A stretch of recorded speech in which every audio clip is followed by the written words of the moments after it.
And joining us now is Democratic Senator Chris Van Hollen of Maryland, who serves on the Foreign Relations Committee, notably. Senator, thank you very much. I want to ask you about Mike Huckabee's appointment to be ambassador to Israel. Not appointment, I should say.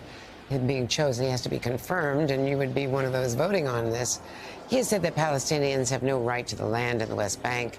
They just happen to live there. He's also talking about the possibility of annexing the West Bank, which would abrogate all of these UN resolutions, Camp David, the two-state solution. What is your reaction to him? He's an evangelical Christian and has, strong religious views about this based in the Bible. Well, Andrea, it's good to be with you. And I definitely have the concerns that you just laid out here. It will be an interesting hearing in the Senate Foreign Relations Committee when we get to that point. Because anybody who knows the Middle East recognizes that the best long-term solution to guarantee both Israel's security and the dignity and security and rights of the Palestinian people is a two-state solution. What Mike Huckabee has said is just the opposite. He supports this concept of a greater Israel, Israel controlling the entire territory from the Jordan River to the Mediterranean Sea. That's a Mike Huckabee vision. It's a vision that has been embraced by the far right in Israel, including members of the Netanyahu government like Smotrich and Ben-Gvir. So this is a recipe, if he continues to pursue these views, for continued instability and violence in the Middle East. So this is not a good signal. Hopefully, we'll see what Mike Huckabee says again at the time of his confirmation hearing. I will point out, Andrea, that the new Israeli ambassador to the United States that was appointed by Netanyahu after Trump was declared the winner is a super right-winger. He was raised in Pennsylvania. He then became part of the JDL, the Jewish Defense League, which was later declared a terrorist organization by the United States. He was part of the Kahanist movement, which was this extreme right movement in Israel that was actually banned in Israel and on the U.S. terror watch list. And he is a settler who believes in annexation. So in both the Netanyahu appointment as Israeli ambassador to the United States and Donald Trump's appointment as our ambassador to Israel, you see this far-right vision of Israel essentially taking over the entire area of what they call Greater Israel. That is a recipe for instability and continued conflict. There's also the pick of Steve Witkoff as special envoy to the Middle East. He is a real estate guy. He's a Trump friend. He's I believe in charge of the Trump inaugural. So he's a money man, a donor, and a good friend of Donald Trump's golf partner. Do we know of any diplomatic experience that he has to be negotiating a ceasefire or any other kind of agreements in the Middle East?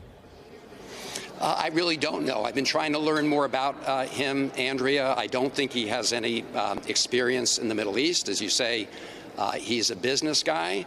And one of the many mistakes that the Trump 1 administration made in this area was the idea that somehow if you just put enough money on the table, you will entice, the Palestinian people to essentially bargain away their aspirations for political rights and dignity going forward. And if that's the idea, that this is like some big real estate deal where you're just going to, again, try to pay off people to surrender their dignity and rights, it's not going to work.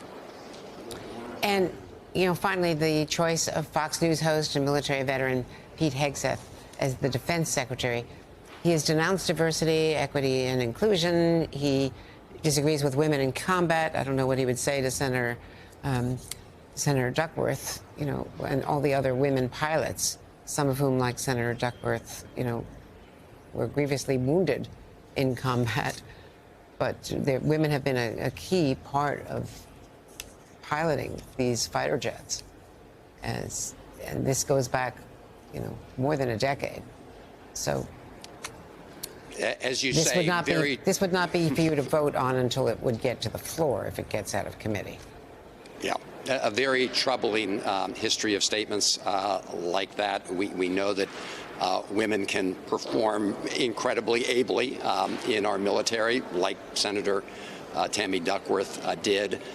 So this is concerning, just as the earlier conversation you were having is concerning, where the president would try to sort of just pick generals who have personal loyalty to him, not to the Constitution, people who are more sort of political cronies, rather than people who are best for our national security. And we're also, of course, seeing that possibility when it comes to the federal civil service, where Donald Trump, the president-elect, is talking about essentially firing people who are part of the merit-based civil service and replacing them with political cronies going forward. That would also be very dangerous to our country. So lots of very, very bad signs, a lot of things that we were worried about during the election seeming to coming home to roost.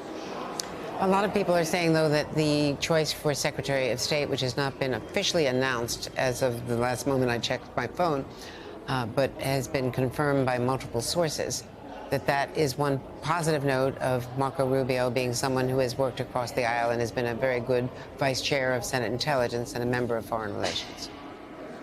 So I've worked with Senator Rubio on a number of things, including with respect to China. I look forward to the hearings in the Senate Foreign Relations Committee to get his full views on a range of issues. That's the way the process works. I congratulated him on his nomination. But you're leaving it there. He's more hawkish on China than you, I suspect. Well, my view is that there are lots of overlapping views on China. I think we all recognize that we have to deal with the challenge that China poses, both on the economic front as well as on the security front. So I'm not saying that there's a huge amount of daylight on those issues. There's some overlap. There may be some differences, but I also want to get a better sense of, how he's going to, how he's going to operate within the Trump administration on a whole range of issues that impact our global interests.